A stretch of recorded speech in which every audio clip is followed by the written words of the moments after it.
Hello everyone, welcome to my new blog.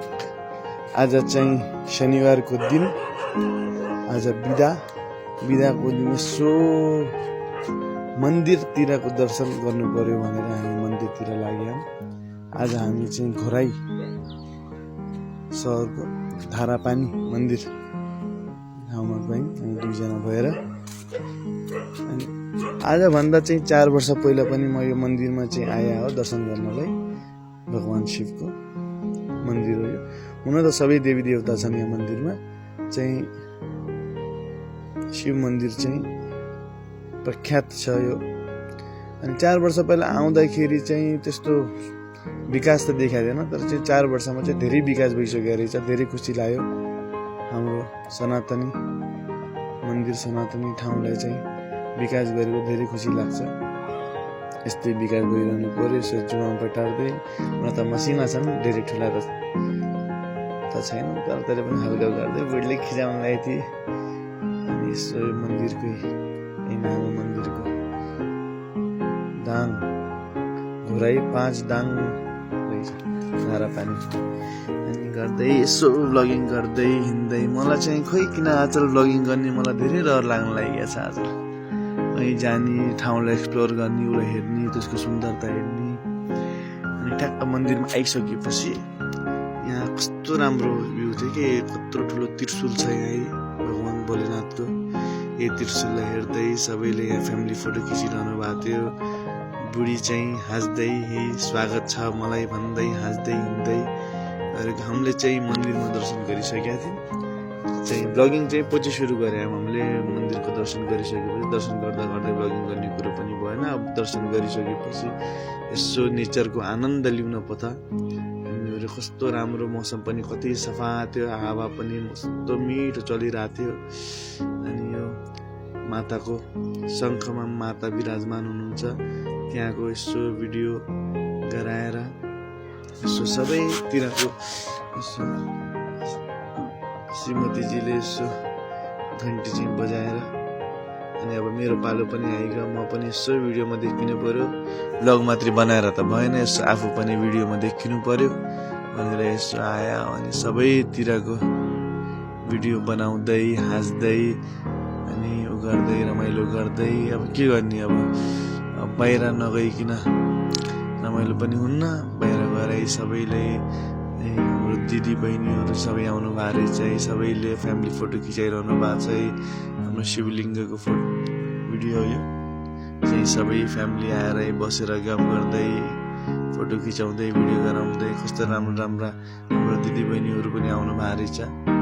कुन ठाउँबाट आउनु भएको रहेछ दिदी बहिनीहरू त्यो त थाहा भएन। चाहिँ ब्लगिङ गराउँदै हिँड्दै यसो दाङमा अड्डेर यसो बजारतिरको भ्यू पनि हेरौँ। बजारतिरको भ्यू हेर्न लाग्यौँ हामीहरूले। उहाँ कस्तो राम्रो ताल रहेछ उतातिर, पुरै बजारी क्षेत्र त्यहाँबाट देखिने बेला कस्तो राम्रो देखिने रहेछ। अनि पर त देखिने चाहिँ हाम्रो घोराई गोगलीको सिमेन्ट फ्याक्ट्री हो, त्यही देखाइरहेको थिएँ मैले। घोराई यहाँबाट कस्तो राम्रो देखिने रहेछ भनेर देखाइरहेको थिएँ मैले। हाम्रो देखाउनु लाग्यो त्यही हो घोराईको फ्याक्ट्री, सिमेन्ट फ्याक्ट्री चाहिँ। यो गर्दै हामीहरूले चाहिँ यसो गरेर अब बुढीले जाम, अब कति भिडियो गराउनु छ त जाम भनेर, ठिक छ अब जाम भनेर हामी दुईजना अब यसो मन्दिर घुम्दै हेर्दै सबैतिर हामीहरू कस्तो रमाइलो भइरहेको थियो। बनाउँदै हिँड्दै यहाँ टाढा टाढाबाट आउनु भएको रहेछ हाम्रो साथीभाइहरू। यहाँ ओमको छ, अब त्यहाँ बसेर हामी बिस्तारै अब माथि घुमेर तल झर्न लाग्थ्यौँ। यो चाहिँ राम जानकीको मन्दिर हो, बाहिर हनुमानजी विराजमान हुनुहुन्छ। उहाँको पनि यसो भिडियो गराउँदै हिँड्दै गरिरहेको थियौँ। यहाँ कस्तो राम्रो ठाउँ छ यो। अनि ठ्याक्क यहाँ चाहिँ माथि पनि हुनसक्छ, एउटा मन्दिर हुनसक्छ। कुन मन्दिर हो अब हामी चाहिँ त्यति उता त गएनौँ, तर यहाँबाट कस्तो राम्रो भर्याङ थियो। यहाँ भर्याङबाट मान्छेहरू माथि गइरहेको थियो दर्शन गर्नलाई। हामी चाहिँ माथि चाहिँ गएनौँ, हामीहरू यता गए मन्दिरमा घुमेर हिँडिरहेको थियौँ। यहाँ पनि एउटा मन्दिर छ है, मन्दिरमा हेर्दै अब हामी चाहिँ तल लाग्नु पर्यो। यहाँ सबैले हिँड्दै दुईजनाले मिठा मिठा गफ गर्दै हिँडिरहेको थियो। मिठा मिठा गफ गर्ने के छ कसो छ कतिको मजा आइरहेछ भन्दै हिँड्दै गरेका थियौँ। अनि यहाँ अरू पनि यहाँ पनि एउटा सानो सानो झरना रहेछ। यस्तो राम्रो नेचरको झरना थियो। यस्तो हेर्न जाऊँ भनेर हामी यहाँबाट तल गयौँ। हेर्न गयौँ कस्तो राम्रो रहेछ। यहाँ अब बर्खामा चाहिँ अहिले चाहिँ सुक्खा छ, बर्खामा चाहिँ राम्रै खोलो भएको होला यहाँबाट पनि। हेर्दै अब मेन मन्दिर परिसरमा आयो।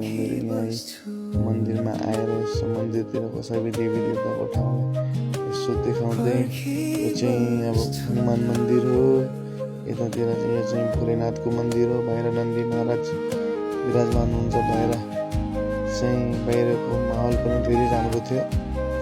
सबै हेर्दै यसो मन्दिरको गराउँदै बुढीले देखाउँदै बुढीले यसो स्लो मोसनमा हिँडिदिउँ न भने बुढी मक्ख भएर हिँडिरह्यो कपाल सामान मिलाउँदै। फेरि दुईजना गफ त जति गरे पनि सकिने रहन्छ। गफ गर्दै हिँड्दै हिँडिरहेको थियो। यसमा चाहिँ मैले के बोलिरहेको थिएँ त के कसो छ भने के भने म त भुल्नै सकिनँ। म चाहिँ गर्न त मिठा मिठा राम्रो कुरा गर्न लाग्थ्यौँ दुईजना के कसो भइरहेछ भनेर। अनि यहाँबाट हामी यो 108 शिवलिङको दर्शन गर्न हामीहरू आइरहेको माथिबाट दर्शन गर्दै गर्दै हेर्दै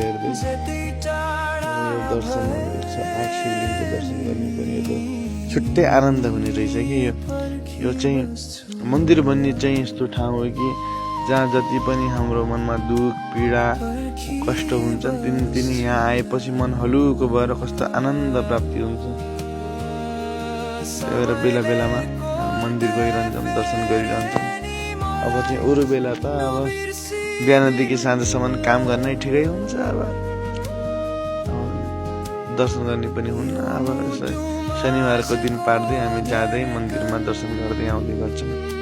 हामीलाई त धेरै राम्रो लाग्छ। हजुर पनि यसो फुर्सद सकेसम्म त फुर्सद त के भन्ने त अब सकेसम्म भगवान्को लागि टाइम निकाल्ने, भगवान्को दर्शन पनि गर्ने एउटा छुट्टै आनन्दै हुन्छ। तल झर्ने क्रममा चाहिँ यहाँ भगवान् विष्णुको पनि मूर्ति रहेछ। यहाँ चाहिँ लगभग मैले देखे अनुसारले सबै देवी देवताको मूर्ति मैले देखेँ। मलाई धेरै राम्रो लाग्यो। चाहिँ अब भगवान् विष्णुको पनि सबैले दर्शन गरिहाल्नुहोस्। भगवान् विष्णुको गर्दै हामीहरू यहाँ अब यो गणेश भगवान्को मन्दिर हो। यो पहिला सबैभन्दा प्रथम त सुरुमा हामीले यहीँबाट दर्शन गर्न सुरु गऱ्यौँ। तर चाहिँ यतिखेर मैले ब्लगिङ गर्न सुरु गरेको थिइनँ। पछि तल झर्दै ब्लगिङ गर्नु पर्ला भनेर नभए एन्ट्री त यहीँबाट भयो। चाहिँ दर्शन पहिला गर्दै गयौँ। अनि दर्शन गरेर सकेपछि बल्ल ब्लगिङ गऱ्यौँ हामीले। अब पहिला त राम्रोसँग दर्शन गर्नु पर्यो। दर्शन गरिसकेपछि बल्ल अरू कुरा सोध्नु पर्ला भनेर यहाँ आएपछि बाबा विश्वकर्माको पनि दर्शन गऱ्यौँ हामीले। दर्शन गरिसकेपछि अब यहाँ 108वटा धारा। यो चाहिँ मुस्ताङतिर पनि यस्तै छ कि क्या, तर मुस्ताङतिर नजाँदासम्म यहीँ पनि छ।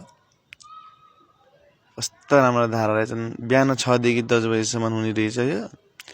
अब त्यतिखेर त आउन सकेन। आउँदा ढिलो भयो। हामी चाहिँ 11 साढे 11 बजीतिर जस्तो मान्थे। त्यतिखेर चाहिँ धारा बन्द भइसकेको रहेछन्। ठिकै छ तैँले पनि बन्द भए पनि हामीले चाहिँ यही देखेर भए पनि आनन्द बिताउँ। ल